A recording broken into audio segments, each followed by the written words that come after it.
আজকে আমি আপনাদের সঙ্গে সম্পূর্ণ নিরামিষভাবে চানা মশলার রেসিপি শেয়ার করব।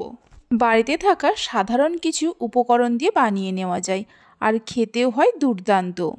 আশা করি আপনাদের খুবই ভালো লাগবে। নমস্কার বন্ধুরা, রূপাস কিচেনে সবাইকে স্বাগতম। তাহলে চলুন রেসিপিটা দেখে নেওয়া যাক। এখানে আমি 1 কাপ কাবলি ছোলা নিয়ে সারা রাত জলে ভিজিয়ে রেখেছিলাম। দেখুন ছোলাগুলো খুব সুন্দরভাবে ভিজে গেছে।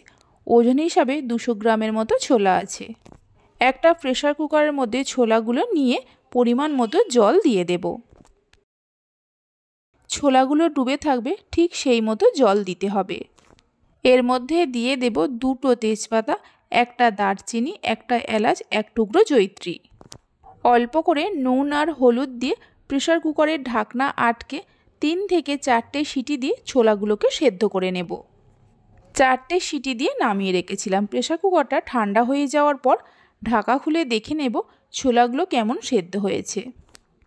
দেখুন ছোলাগুলো গোটা গোটা আছে, অথচ খুব সুন্দরভাবে নরম হয়েছে। ঠিক এইরকমভাবেই সেদ্ধ করে নিতে হবে। ছোলাগুলোকে সেদ্ধ করে নেওয়ার পর গ্যাসের ওপর কড়া বসিয়ে কড়ার মধ্যে দিয়ে দেব 3 চামচের মতো সাদা তেল। তেলের মধ্যে দিয়ে দেব 2টো গোটা শুকনো লঙ্কাকে 2 টুকরো করে নিয়ে আর অল্প করে গোটা জিরে। মিডিয়াম ফ্লেমে 10-12 সেকেন্ডের মতো ভেজে নেব। ফোড়নে থেকে সুন্দর গন্ধ বেরোতে শুরু করলে দিয়ে দেব একটা বড় সাইজের টমেটো কুচি, 1/2 চামচের মতো গ্রেট করা আদা, 5-6টা কাঁচা লঙ্কাকে কুচিয়ে নিয়ে দিয়ে দেব। ঝালটা আপনারা যেমন খাবেন সেই মতো কাঁচা লঙ্কা দেবেন। মিডিয়াম ফ্লেমে একটু ভেজে নেব, মানে আদা টমেটোর কাঁচা গন্ধটা যাওয়া পর্যন্ত। মিনিট 2-3 ভেজে নেওয়ার পর দিয়ে দেব 1/2 চামচ জিরে গুঁড়ো, 1/2 চামচ ধনে গুঁড়ো, 1/2 চামচের থেকে একটু বেশি কাশ্মীরি লঙ্কার গুঁড়ো আর 1 চামচে 3 ভাগের 1 ভাগ হলুদ গুঁড়ো। অল্প করে জল দিয়ে মশলা কষাতে থাকবো যতক্ষণ না মশলা থেকে তেল ছাড়ে। প্রায় 4-5 মিনিট কষিয়ে নেওয়ার পর দেখুন মশলা থেকে ধীরে ধীরে তেল ছাড়তে শুরু করেছে, মানে মশলা ভালোভাবে কষানো হয়ে গেছে। এই সময় সেদ্ধ করে রাখা ছোলাগুলো দিয়ে দেব।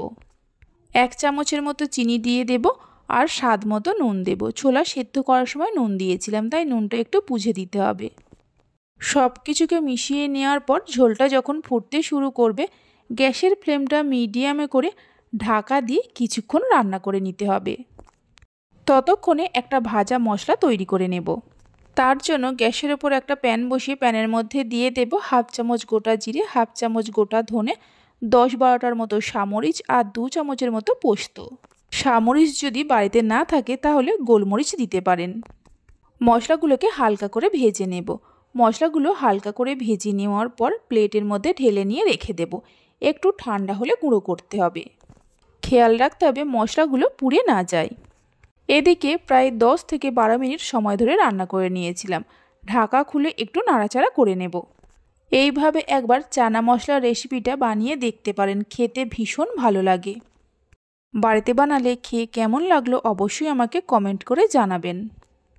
যে গোটা মশলাগুলো ভেজে নিয়েছিলাম গুঁড়ো করে পুরোটাই দিয়ে দেব। 1 টুকরো বাটার দেব। একটা পাতিলেবুর অর্ধেকটা নিয়ে পুরো রসটাই দিয়ে দেব।